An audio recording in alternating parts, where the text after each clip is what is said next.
दोस्तों नमस्कार। आज के हमारे इस वीडियो में मैं आपको पप्पी डिवॉर्मिंग शेड्यूल के बारे में कंप्लीट जानकारी देने वाला हूं कि पप्पी की डिवॉर्मिंग कब की जाए, कौन से सॉल्ट से की जाए और कितनी मात्रा में दिया जाए। सारी की सारी बातें इस वीडियो में आपको मिलेगी।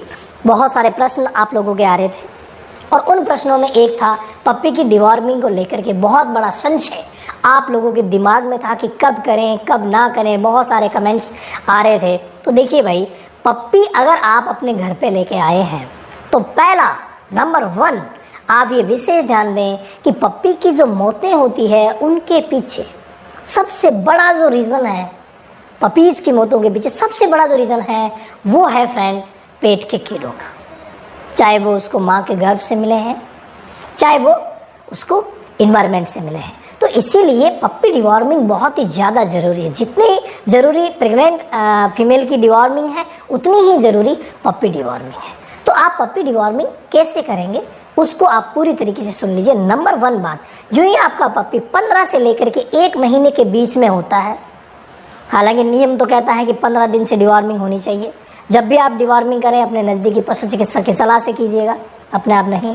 तो डिवॉर्मिंग का जो नियम वही कहता है कि 15 दिन से होनी चाहिए। लेकिन चलिए आपने नहीं करवाई तो कम से कम 15 से 1 महीने के 20 तो उसकी फर्स्ट डिवॉर्मिंग होना बहुत ज़्यादा ज़रूरी है, बहुत ही ज़्यादा ज़रूरी है। आपको बहुत सारे ब्रांड मार्केट में मिल जाएंगे, इजी पेट आता है कि वो पप्पी आता है, लेकिन आप ध्यान रखिएगा इन सभी ब्रांड्स को जब आप यूज़ करते हैं तो सिर्फ और सिर्फ इनके जो सिरप फॉर्म होती है उसी को यूज़ किया जाता है। टैबलेट फॉर्म पपीज़ में यूज़ नहीं करनी है, ये विशेष ध्यान रखना। तो सिरप फॉर्म यूज़ करनी है।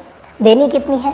1 ml 1 kg। बिल्कुल सीधा सा फंडा है कि आपका पप्पी अगर 3 किलो का है तो आप 3 ml देंगे, 2 किलो का है तो आप 2 ml देंगे। सीधी सी बात है। और बड़ा 5 किलो का हो गया है तो भाई 5 ml देंगे।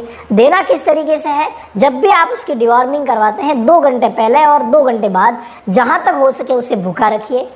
तो ये थोड़ा सा अच्छा रहता है। ज़्यादा नहीं रख सकते तो 1-1 घंटा तो भूखा रखिए ही रखिए, दूध मत पिलाइए उसे। तो ये बहुत ही शानदार रहेगा। तो आप पहली जो डिवॉर्मिंग कर रहे हैं 15 से लेकर के 1 महीने के भीतर भीतर कर दीजिए, बहुत ही बढ़िया रहेगा। हमेशा ही डॉग के लिए जो रिकमेंडेड डिवॉर्मर होते हैं उन्हीं का इस्तेमाल करना है, जो मैंने अभी आपको नाम बताए हैं। और भी कई कंपनियों के आते हैं, लेकिन डॉग्स के लिए पपीज़ के लिए रिकमेंडेड होने चाहिए। अब दूसरी डिवॉर्मिंग कब करेंगे? तो दूसरी डिवॉर्मिंग आपको ठीक 1 महीने बाद दूसरी डिवॉर्मिंग करनी चाहिए। वही बात है, 15 से 1 महीने के बीच में आप वापस डिवॉर्मिंग कर सकते हैं। अगर लक्षण आ रहे हैं, मान लीजिए गंदगी खा रहा है या कुछ ऐसे लक्षण आ रहे हैं, स्किन खराब हो रहा है या कुछ ऐसे लक्षण आ रहे हैं, तो ऐसी कंडीशन में आप 15 दिन से कर दीजिए। नहीं तो 1 महीने के भीतर भीतर तो फिर से उसे रिपीट करना ही पड़ेगा।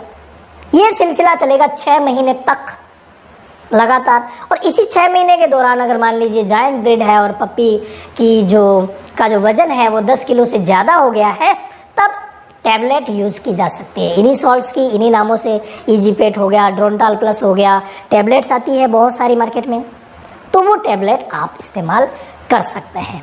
तो आप विशेष ध्यान दें, पप्पी की डिवॉर्मिंग एक निश्चित शेड्यूल से होना बहुत ज़्यादा ज़रूरी है। बहुत सारे पपीज़ के केस हमारे पास आते हैं कि साहब ये बीमार हो गया, उल्टी हो गई, दस्त हो गई, और जब डिवॉर्मिंग के लिए पूछा जाता है तो डिवॉर्मिंग तो हमने करवाई नहीं। तो ये बहुत ही बड़ा फैक्टर है, इसको कंप्लीट कीजिए। और जब भी आप डिवॉर्मिंग करवाएं प्लीज़ उसको 10 दिन तक लीवर टॉनिक ज़रूर दीजिए।